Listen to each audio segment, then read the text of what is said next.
ଦୋଳପଦୀରେ ସରକାରୀ ଜମି ବିବାଦ ଗୋଚର ଜମି ଜବରଦଖଲ ଅଭିଯୋଗ ହୋଇଛି। ସରକାରୀ ଜଙ୍ଗଲ ଓ ଗୋଚର ଜମିରେ ନିର୍ମାଣକୁ ବିରୋଧ ହୋଇଛି।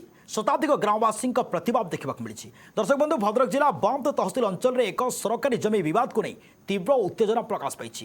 ବନ୍ଦ ତହସିଲ ଅନ୍ତର୍ଗତ ନିନ୍ଦୋଗ ପଞ୍ଚାୟତ ଦୋଳପଦୀ ବଜାରରେ ଥିବା ସରକାରୀ ଗ୍ରାମ୍ୟ ଜଙ୍ଗଲ ଗୋଚର ଜମିରେ ଏକ ବେଆଇନ ଚର୍ଚ୍ଚ ନିର୍ମାଣ ହେଉଥିବା ନେଇ ସ୍ଥାନୀୟ ଅଞ୍ଚଳରେ ଜନ ଅସନ୍ତୋଷ ସୃଷ୍ଟି ହୋଇଛି। ସରକାରୀ ରେକର୍ଡ ମୁତାବକ ଖାତା ନମ୍ବର 108 ଏବଂ ପ୍ଲଟ ନମ୍ବର 579 ବିଶିଷ୍ଟ ଏହି ମୂଲ୍ୟବାନ ଜମିକୁ ସ୍ଥାନୀୟ ସୁନିଆ ମୁଣ୍ଡା ନାମକ ଜଣେ ବ୍ୟକ୍ତି ଅବୈଧ ଭାବେ ଅକ୍ତିଆର କରିଥିବା ଅଭିଯୋଗ ହୋଇଛି। ଗ୍ରାମବାସୀଙ୍କ ବାରମ୍ବାର ବିରୋଧ ସତ୍ତ୍ୱେ ଉକ୍ତ ସ୍ଥାନରେ ଜୋର ଜବରଦସ୍ତ ନିର୍ମାଣ କାର୍ଯ୍ୟ ଜାରି ରହିଛି। ଏହି ବେଆଇନ ନିର୍ମାଣ କାର୍ଯ୍ୟ ଯୋଗୁଁ ସ୍ଥାନୀୟ ଅଞ୍ଚଳରେ ସାମ୍ପ୍ରଦାୟିକ ସଦ୍ଭାବ ବ୍ୟାହତ ହେବାର ଆଶଙ୍କା ଦେଖାଦେଇଛି ଏବଂ ଆଇନ ଶୃଙ୍ଖଳା ପରିସ୍ଥିତି ସୃଷ୍ଟି ହୋଇଛି। ଗ୍ରାମବାସୀଙ୍କ କହିବା ଅନୁଯାୟୀ ଉକ୍ତ ସ୍ଥାନଟି ଦୀର୍ଘ ଦିନ ଧରି ଗ୍ରାମର ଗୋମାତା ଏବଂ ଅନ୍ୟାନ୍ୟ ଗୃହପାଳିତ ପଶୁଙ୍କ ପାଇଁ ଏକମାତ୍ର ଚରାଭୂମି ଭାବେ ବ୍ୟବହୃତ ହେଉଥିଲା। ଏଠାରେ ଚର୍ଚ୍ଚ ଗଢ଼ି ଉଠିବା ଫଳରେ ଗୋଚାରଣ ସମ୍ପୂର୍ଣ୍ଣ ବାଧାପ୍ରାପ୍ତ ହେଉଛି, ଯାହାକୁ ନେଇ ସ୍ଥାନୀୟ ଲୋକଙ୍କ ମଧ୍ୟରେ ତୀବ୍ର କ୍ଷୋଭ ପ୍ରକାଶ ପାଇଛି। ଏହି ଘଟଣାକୁ ନେଇ ବନ୍ଦ ହିନ୍ଦୁ ଜାଗରଣ ମଞ୍ଚ, ବିଶ୍ୱ ହିନ୍ଦୁ ପରିଷଦ, ଗ୍ରାମ ଭାଗବତ ଟୁଙ୍ଗି ଏବଂ ଗୋରକ୍ଷା ସମିତି ସମେତ ଶତାଧିକ ଗ୍ରାମବାସୀ ଏକାଠି ହୋଇ ପ୍ରତିବାଦ କରିଛନ୍ତି।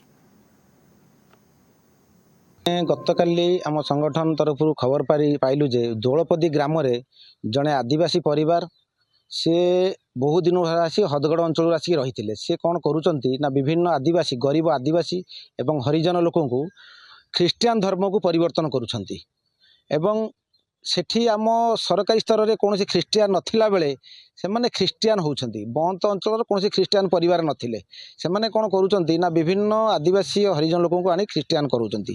ପ୍ରଥମ କଥା। ଦ୍ୱିତୀୟ କଥା ହେଲା, ସେମାନେ ଆମେ ଶୁଣିବାକୁ ପାଇଲୁ ଜଣେ ସରକାରୀ ଜମି ଯାହାର କିସମ ଗ୍ରାମ୍ୟ ଜଙ୍ଗଲ ତା ଉପରେ ଏକ ଚର୍ଚ୍ଚ ନିର୍ମାଣ କରୁଛନ୍ତି।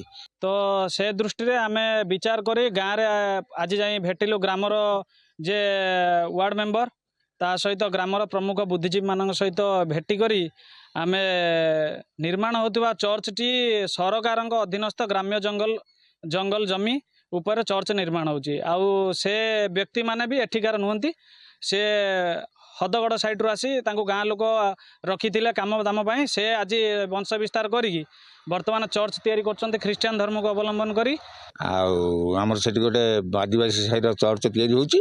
ସେ ଚର୍ଚ୍ଚଟା କେମିତି ବନ୍ଦ ରହିବ ଆଉ ସେଟା ଉଚ୍ଛେଦ ହେବ। ସେ ଯେଉଁ ଚର୍ଚ୍ଚ